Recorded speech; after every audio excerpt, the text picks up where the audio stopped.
All right. Hi, everybody. Welcome. Good afternoon. Good morning if we have any folks in Alaska or Hawaii with us today. Thank you so much for being here. I am Susan Lightfoot Schempf. I'm the Executive Director and Steward of the Food Systems Leadership Network, which is a values-based national network and resource hub that connects and supports community leaders across the food system to build relationships, share strategies, strengthen skills, sharpen skills, and collaborate towards systemic change and food systems transformation. I'm absolutely delighted to be working in partnership with DAISA Enterprises to co-host the Rooted and Rising webinar series this fall and winter. This is a free multi-part webinar series for practitioners and community-rooted organizations that are navigating crisis, burnout, and change in these times. Daniel and I and his team saw each other back in, was it June in Portland at the Cross Pollinating Food Movements Conference. And we started chatting and just wanted to collaborate and work together to bring resources, tools, and space for reflection and solidarity to the amazing people that we serve who are on the front lines of food and agricultural systems change in the US. We know that this is a really challenging time for all of us. And so just wanting to create spaces and opportunities for co-learning and solidarity together. So thank you, Daniel and Karina and Sada and everybody at the team at DAISA for partnering with the Food Systems Leadership Network for this training series. Before I hand the mic over to Daniel and Ismail Samad, who will be co-hosting and training in this workshop, I want to ground us in the Food Systems Leadership Network's cultural agreements. So if you could go to the next slide. These cultural agreements were co-created by network members in 2022 and have held us well through good times and bad. So we always reconnect with these every time that we come together, acknowledging that we are co-creators and stewards of culture every time that we convene, whether virtually or in person, one-on-one, wherever. So we invite you into these agreements today in this webinar space. So acknowledging that we honor and celebrate our collective wisdom together in this group of folks, we know a lot. We are mindful of our power, privilege, and how much space we are taking up. We take responsibility for impact regardless of intent. We give grace to one another and approach conflict with curiosity. We challenge assumptions, respect our differences, and speak from our own experience. We honor confidentiality, lessons leave, and stories stay. We take care of our own physical, mental, and emotional needs, and we meet each other where we are. Showing up is enough, and listening is participating. So I invite you into this culture creation today, and thank you for being here. And with that, I'm going to hand over the mic to Daniel Ross from DAISA Enterprises. Thank you, Susan. Wonderful to be here with the Food Systems Leadership Network. I see a few people I know out there, and friends and colleagues. Great to see you, and also meet many new people. I mean, we all know that sustaining a community food organization, community food enterprise is never easy in the best of times. And Lord help us, it's even tougher now. The cutbacks and chaos of the federal government, cuts and delays in so many USDA programs, and hearing from people around the country, even when they're coming back, it's kind of hard to trust them and know what to do. And so there's even more pressure on the foundations and state governments. Their funding programs are even more competitive as we lose these federal supports. So many community-based organizations around the country are looking even harder at how they can generate sustainable revenues creatively and independently. So many around the country from all my conversations are looking to see how maybe they can generate sustainable revenues from their assets in food and agriculture, looking at expanding ventures or starting new ventures.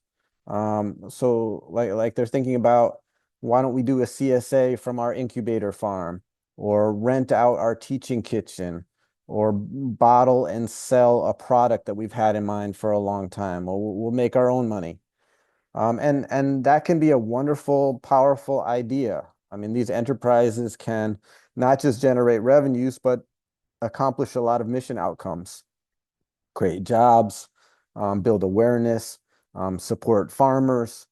So, I mean, those are elegant and powerful connections. But we know that, I mean, approximately 20% of food businesses will fail in their first year, and around 60% fail within 5 years. They're not easy businesses.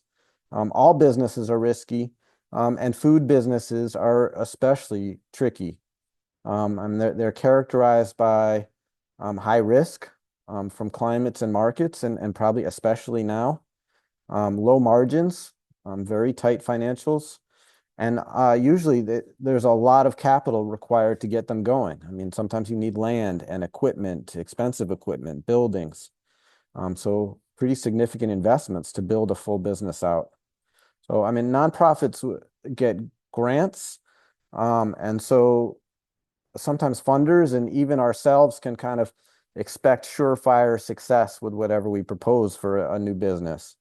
But there's really no reason that nonprofits can always be more successful than private business startups, facing the same challenges and risks. And sometimes there's even more challenges for a nonprofit to profitability when you add in some mission considerations. So private entrepreneurs can lose their life savings when they start up a food business, but nonprofits can also lose quite a bit. Precious community resources, be constantly drawing from unrestricted funds to support business operations, and even go bankrupt if their food businesses go under. So we're not trying to discourage anybody. Sorry if I'm sending the wrong message here. We're not trying to discourage anybody. We do think that this can be a really powerful tool for community-based organizations and community food sovereignty efforts. But we do want you to go in with eyes wide open and have kind of a full set of tools for you to use. And so the idea of this session is to really share an approach to help you with planning your enterprises in a way that improves your chances for success and minimizes how much you risk for your organization. Um, I would like to just introduce the co-presenter quickly, and Ismail, if you could jump in. But one of the social entrepreneurs who I respect the most and everywhere throughout the country. I mean, Ismail has operations and enterprises from New York to Boston to Cleveland. He's a steering committee member of the Equitable Food Oriented Development Collaborative. He does incredible work and really brilliant innovations. Ismail. Yeah, no, thanks. Happy to be here. Trying to unpack a couple different things. Yeah, I'm happy to dive into these sort of concepts as it relates to not just single projects or entities, but also projects within current initiatives or programs that may be in motion or held within a particular community. So, I in addition to like we've got some farm projects, we've got restaurant concepts, grocery concepts, and then some sort of like strategic aligned values based trade routes that are kind of like being tried right now. And so happy to kind of dive into some pieces. So Thanks, Ismail. yeah. I mean, I'm Daniel Ross. I use he, him pronouns. I ran a food sovereignty organization, community-based organization for some 17 years where we established a number of food and agriculture and environmental businesses. I'm one enterprise, Energia, trains and employs previously incarcerated community members in energy efficiency contracting, working with housing authorities, local colleges. It now has over 30 employees. It's really exciting to see the trucks rolling around still, and former youth leaders employed and as worker owners. So I've done like a bunch of different businesses across nonprofit, cooperative, and for-profit structures as Ismail, I think working across many different structures. And you know, some things have worked and to be honest, some things haven't worked in the different kind of enterprises that I've worked on. In business school, I was taught I went back to school after a number of years doing this work, and was taught the lean startup model. From my experience coming out of a nonprofit place too, where everything had to be lean, a lot resonated with me. And have incorporated it into consulting and all my kind of subsequent enterprise development practices. It's been a really useful tool. So that's kind of what we're going to be sharing and talking about. Oops, that's not the right slide. Not yet.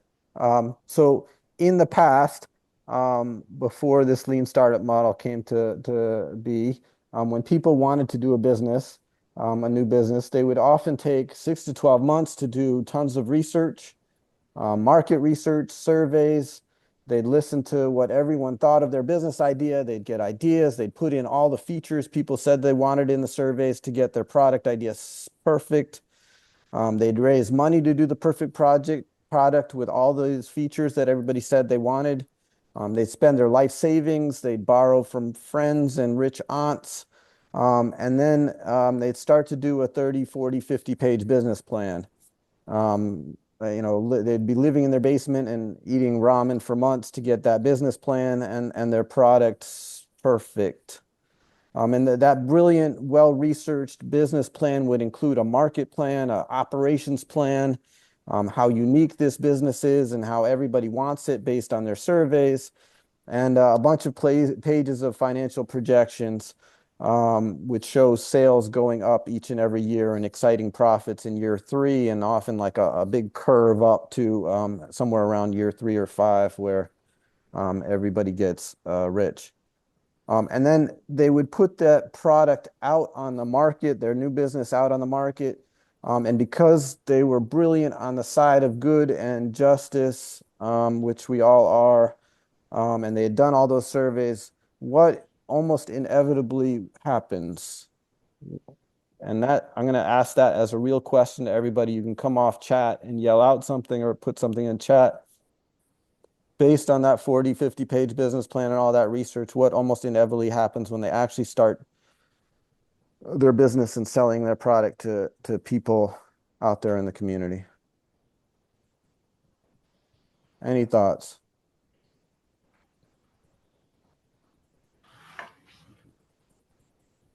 Someone takes your idea.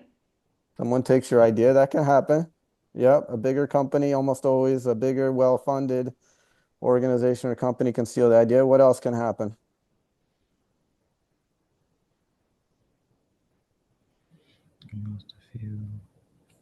Anything else in the chat there? Yeah, there's some in the chat. They fail to return to the business plan to amend it. Yeah, that can definitely happen. Anything else? It can be a slow start, time to recoup costs. Yep.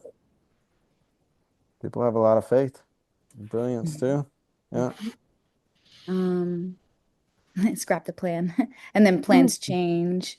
Yeah. It's not as applicable in real context and isn't sustainable. Yeah. I mean, Mike Tyson famously said everyone has a plan until they get punched in the face. And customers almost indefinitely, even though we're super brilliant and have listened a lot, almost always we got something wrong in that plan because people just behave differently in real life faced with kind of spending their hard-earned money than they do in a survey. People just don't tell the truth on surveys. They say what they wish or what they think they would like to think of themselves doing, but not what they actually do. And markets and environments change, like this year. I mean, who could have predicted in some ways how chaotic and crazy this year would be? So no matter how brilliant and on the side of all that is sacred and good we are, almost inevitably we get something wrong in our plan, just about inevitably. And in the case that you have invested your entire life savings and your rich auntie's money, or if you're a nonprofit, your entire grant and your operating reserves, and you got something wrong, you lose all that. You're done, and all too often there's no second chances. Your organization goes under, or that business is lost, or you've lost all the community's respect. And you can blame customers for being stupid, and not appreciating healthy food. But you're kind of out of the game at that point, which is tragic because maybe you only got one little thing wrong. Something about your pricing or something about how the product looks, or it can the location. It can be something pretty small, but those things can mean that you lose everything. So this lean startup methodology was kind of born originally in Silicon Valley, but it's been adapted a lot throughout the country and for social enterprises to not have you blow your life savings in organizational finances. And I don't know, again, because nonprofit leaders are accustomed to chaotic situations and limited resources, I think you guys are going to find this intuitive as well. So, I mean, in situations where you've got a very predictable environment and you've had a business for a while, then maybe sometimes it really does make sense to write a business plan, especially if you're kind of going for a loan and you kind of know the landscape, then that 40-page business plan can make a lot of sense. But if it's a new business or a risky environment, all too often with food businesses, or you're doing almost anything innovative, then instead of that 40-page business plan, which takes you months to do, then now what we recommend is using what's called a business model canvas. Quick and easy, one page. And the idea is to get down your assumptions of the key drivers of the business, not because you're saying this is definitely what's going to work because we're brilliant, but because these are our assumptions that we're going to test as we go along. We're going to continually kind of learn and test and get things better and figure out where our assumptions might be a little bit off so that we can kind of, in the end, have a really viable, successful business without blowing all of our life savings. So I'm going to come back to this business model canvas. We're going to use it and kind of practice it in this workshop. But the other part of the critical part of this kind of lean approach is the idea you want to start with something that you can test out your assumptions without making a humongous investment. And we call that the minimally viable product. And we want it to be cheap, really cheap as possible and easy to make as possible, but still kind of resembling our ultimate idea. We want it to be able to test those key assumptions. And we want customers to have to make kind of a real choice when they're coming across it. We want to be able to put it in front of customers, and they've got to kind of do something that really expresses their priorities, like paying for something, like they actually have to take money out of their pocket, or putting in like actual time in a way that makes it so that they're actually doing something based on their real priorities. And we want it something that we can get kind of quick feedback so that we can make changes as we go along. So examples of those in this kind of community food space that we're all working in is like pop-up markets can be great to pretty cheaply test location, test some of the product ideas that we have in mind where customers have to pay for it, but we haven't built out a huge big store or something like that. Prototype batches, which we can sell at farmers markets to test products and pricing. You can put up a website and start taking pre-orders before you've even like invested a ton of money into making a product. You can just see if people are willing to pay for it. Begin to test demand and marketing, or at least kind of, are people willing to share key information if you're not willing to, at this point, take cash. A demo or a blog to really see if people will click in. Those are things that you can do pretty quick and cheap to begin to really test demand.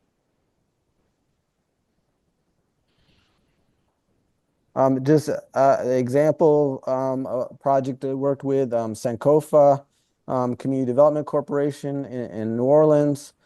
Susan might know of them. I mean, they have this fresh stop market, which they've built out, but for a few years, it was this kind of pop-up, somewhat roofed market where they really kind of were able to test out a particular site.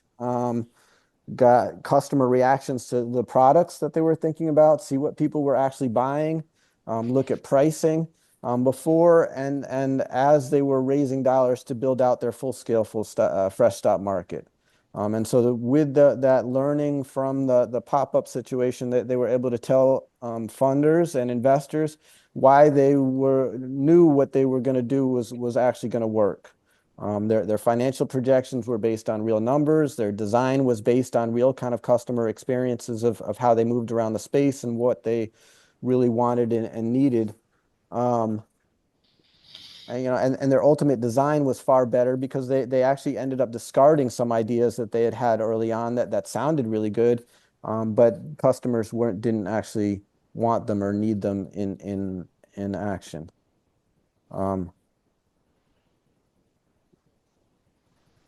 Ismail, do you want to share? Yeah, can you share a bit more about some of how you tested and learned and some of your critiques? Yeah, no, for sure. Like the idea, as you mentioned, it comes out of this space of, from a privileged reality, right? Like the investment of some of the early on concepts were coming, like it was investor dollars that could be actually sacrificed and risk, right? So this churn of like failing fast was to actually protect the investors from actually having to put a whole bunch of dollars into something that may not work in the marketplace. So with that framing, is trying to understand from a community level, like, how do we constantly and perpetually connected to the sort of do no harm, right, realities that we do, like, so making sure that the project or the product itself still is attached to the narrative and the work that we're doing on the ground. And if it doesn't work, or if it doesn't take, it doesn't do harm to your brand, to your reputation, to the communities that we're serving. And this is a difficult nuance sometimes to manage, especially if you are looked at as someone who, like in marginalized communities, as someone who, hey, you know what, it's like not likely going to work because of your race or your gender, etc. Right? So there's a stigma that sometimes comes with failure when you're coming from certain neighborhoods. So being aware of this, even that word failure sometimes is, can be weaponized differently in communities. So trying to work through this and communicating very clearly that this is a model, right? This is, like failure itself is the concept, and it's driving the change that we need in communities. And one of the things that we're doing is, right now in Boston, we're doing this project called Aisle One that we're about to do, and it's just one aisle in the grocery store that may suck. We don't really know,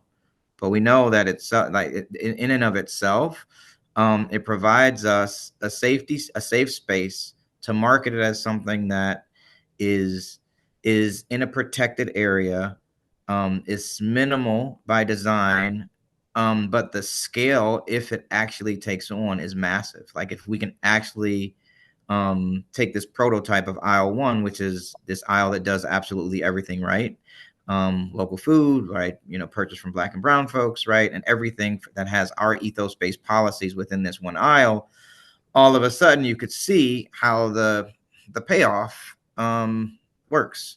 And if it doesn't, because the cost of actually doing everything right, paying people, like, again, just the food system itself, labor is an issue, right? The supply and demand is not necessarily connected to the realities of what people are willing to purchase, affordability, all these complexities in the food system.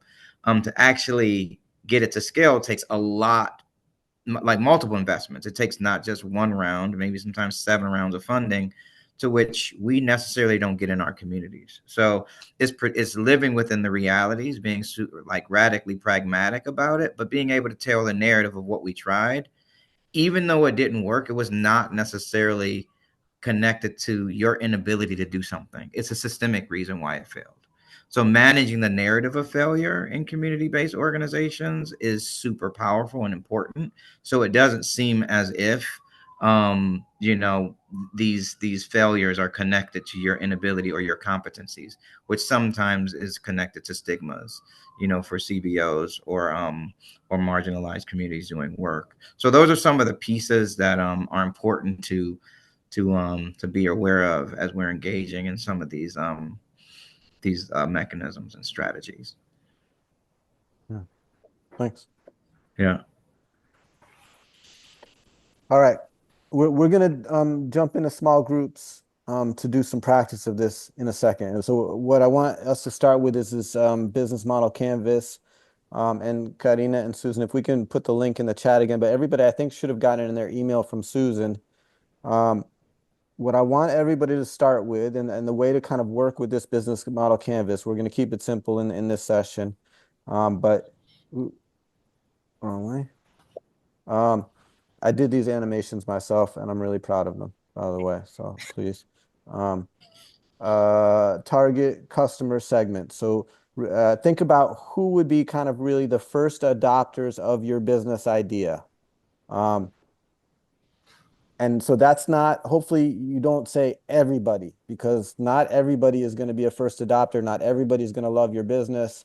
Do some real thinking about who would be really your business is best suited for. Not everybody's going to be in a position to access your business. So yeah, who do you most love? Who do you really kind of know and care about that would be amongst the first real customers of this? Who would you put it in front of very first? And then the reason we want to know and love these people is because we really want to think about the problem that they want solved. So this is not you saying, I want everybody to eat more kale. This is the seniors in public housing. What's their problem that they need solved, that they need your help with from this product or business idea? What is keeping them up at night? What's challenging them? And so you really want to, you have to kind of know them and really be thinking in conversation, ideally with them, together with them. What are some of the things, what is the real problem that they want help? And so that's your second step. But think about who is your first adopter customers, then what's the problem from their perspective that you're working on, and then what is your solution that you're offering them that solves their problem. And so that solution can be like, I want this kind of level of detail in your business model canvas. It doesn't have to go that much more than that. I mean, and the solution is, it's not quite all the products and services that would go on there. You'd fill that out later on. That could be really robust, but do it at this level so far, and thinking about what your new enterprise can really look like. Let's go ahead and Susan, let's see if we can get people and please pull up this business model canvas from the chat or from your emails. And Susan is going to send you into small groups. And Susan, can we actually let's do 8 minutes. Okay.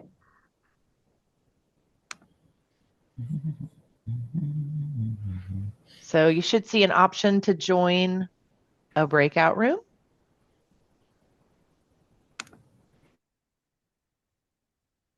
If you're a support organization and maybe you don't have a business directly yourself, you can think about one that you might be supporting or helping, or you can use this example that I've messed around with here on the slide.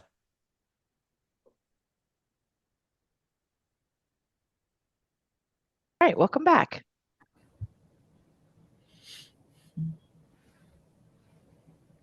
All right, so we have everybody back now.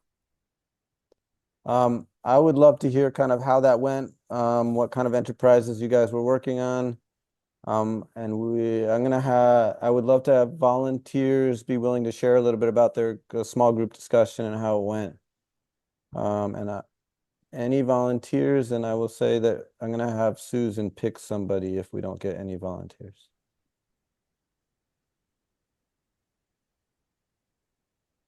I can do it. All right. Hi all.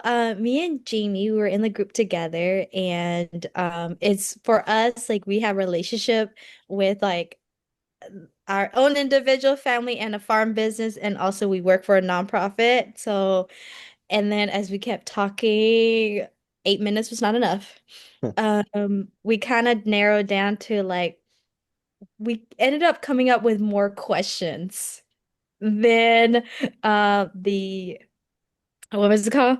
Then like going through the business document, and we know like the problem is like how do we um support farmers or like ourselves to create a viable business. And we know that and that needs to be done through like educations and connection to like our local community. And I was saying that for me, the target audience are like local donors and like local businesses, how they can be part of this so that like we keep capitals within our local town. And the question that I am like asking, and then we didn't really get to talk so much, is like, how do we make sure that like, given that like within current administration, the cost of food is going to go up and SNAP and Medicaid has been cut, and like there is like now two concerns, like how do we make sure that like we are still sourcing locally from farmers and that we can still pay them an equitable pay while also meeting the demand of SNAP cut to get food out to people. And so then farmers don't have to bend backward to still feel like we have to like give more or that like we have to cut our price so that food pantries could buy from us. Um, so that's two things. And I know we Yeah. didn't get to talk about like Jamie business a little bit either. So that was just like from what we talked about. Okay, that's great. Thank you. Can you also just say quick who you are, where you're from? Yes, I'm Riri. I'm with Transplanting Traditions Community Farm, and I'm here in Chapel Hill, North Carolina. Okay, great. Thank you. I mean, it is really tricky oftentimes for nonprofits to say kind of with an initiative like who their customers are, and you've got a kind of a big mix there, Riri and Jamie.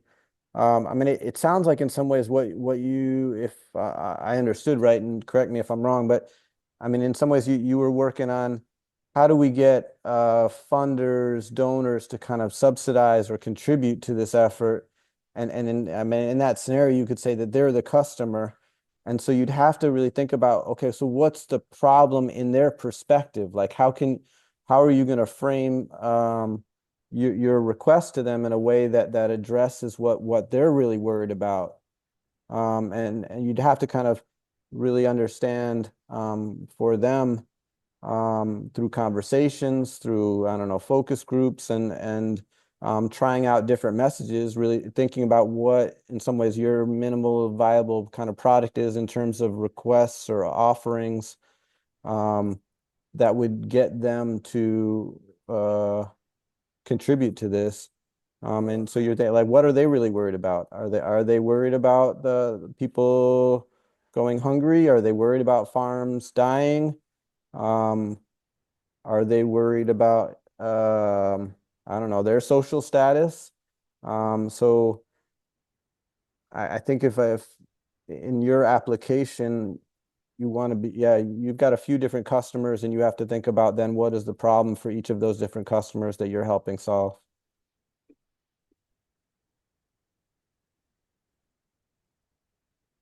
Jamie or Riri, what do you think?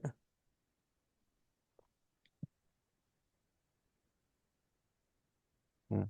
Can we have another group go?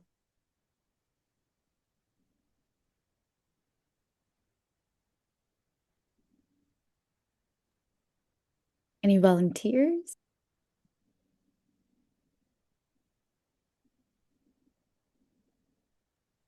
Ooh, do I get to use my power Yeah. to call on someone? Carrie Jr., I see you're in the mix here.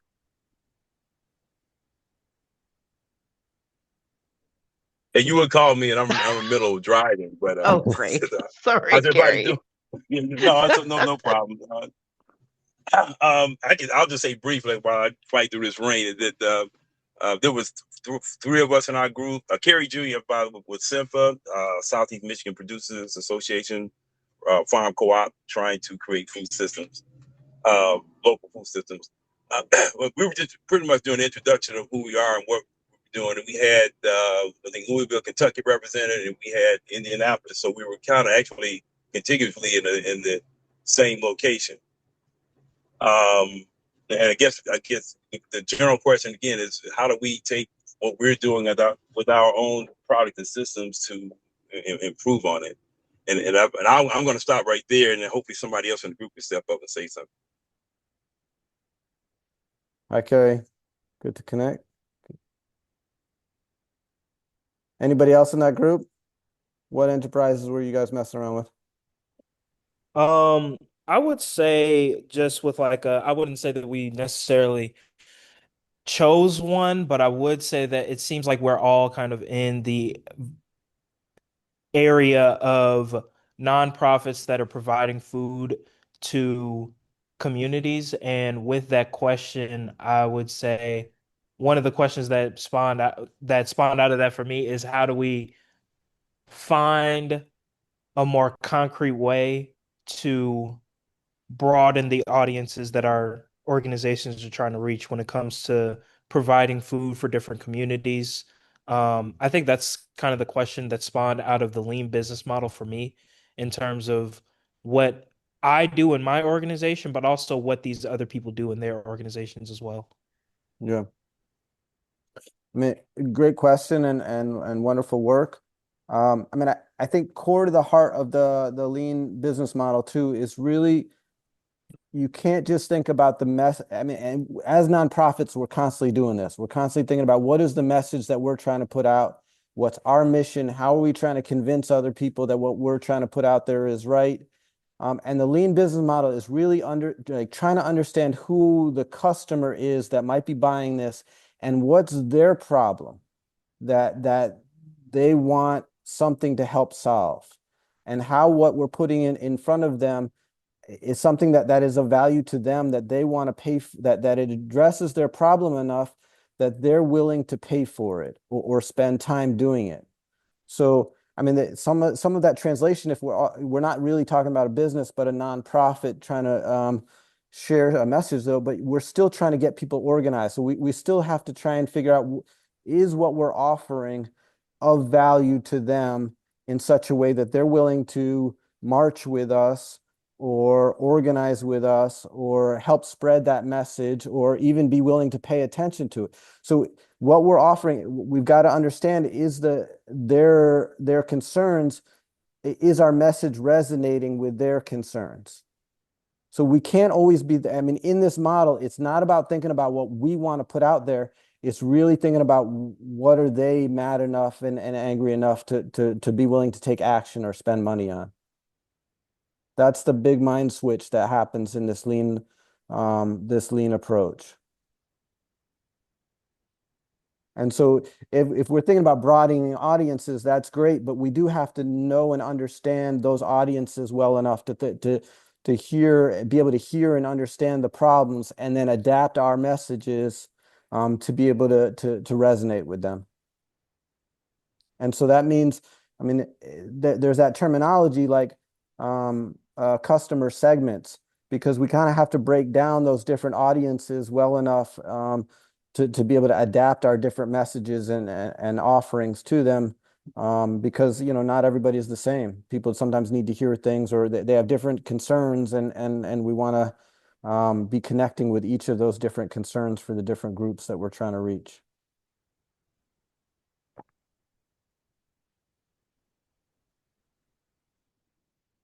All right, let's go on to the next little exercise that we're going to do, where we're going to start playing with that idea of the minimally viable product. So cheap, easy ways to kind of test whether we're on the right track with what we're offering to people. So let's go back into small groups, and let's think. Sorry, Okay, just to go ahead. pause. I don't know if we have enough time to do another small group thing. That one went Oh, over a shoot. little, but It did, yep. we can do it maybe as a big group, since we did lose a couple of participants anyways. Would that be all right? Let's do 3-minute small groups. I like your idea, Karina. Let's try it. All right. Go back to your small groups and think about that concept of the minimally viable product, and think about what you could do with some of these enterprise ideas or messaging ideas that can test whether you're on the right track in as cheaply and quickly as possible. All right.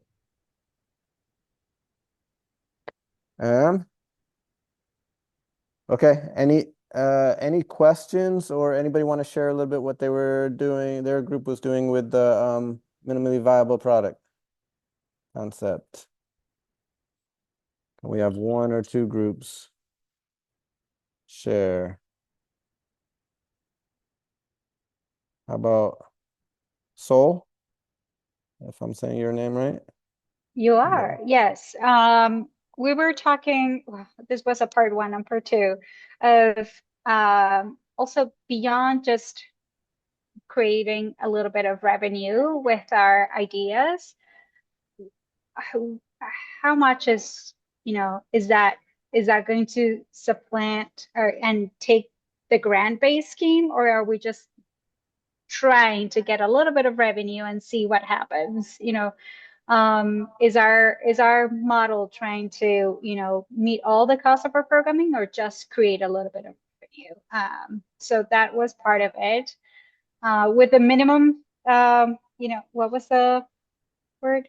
The Minimally viable product. Yeah. Right. We were talking about just the same product that we have, which are, fruit and vegetable coupons, and selling those, which we've done, but we typically sell them at cost to mission-aligned organizations, and just, I've never, yeah. So seeing what our product will be like, what is the markup, what is the potential profit, is just very daunting. Yeah. Really interesting. Were you able to think of any ideas to kind of where you could try and test that at very small scale? Yeah, we talked about, just testing that with for-profit organizations who have donated to our organization and who have that kind of mission alignment, even if they're for-profit, but just seeing if that one would resonate with them.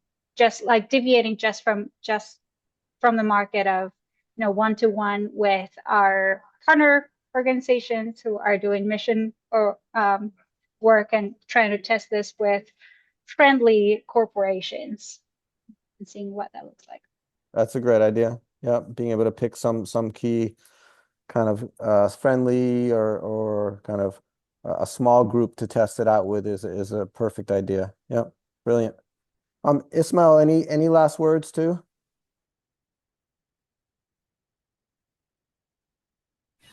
No, I mean our group was kind of like, again, it was we were in a group that wasn't necessarily doing businesses, but it was a pilot around these food lockers, right, in rural spaces, right? So not necessarily even a business. So it was interesting that was already in motion, which was another thing to just add, like, even if it's not wrapped around like, return on investment as it relates to just dollars, just programmatically, how can you capture impact, in other spaces as well. So that's the only thing I would add that came from our group. Very cool. Nice. Yeah.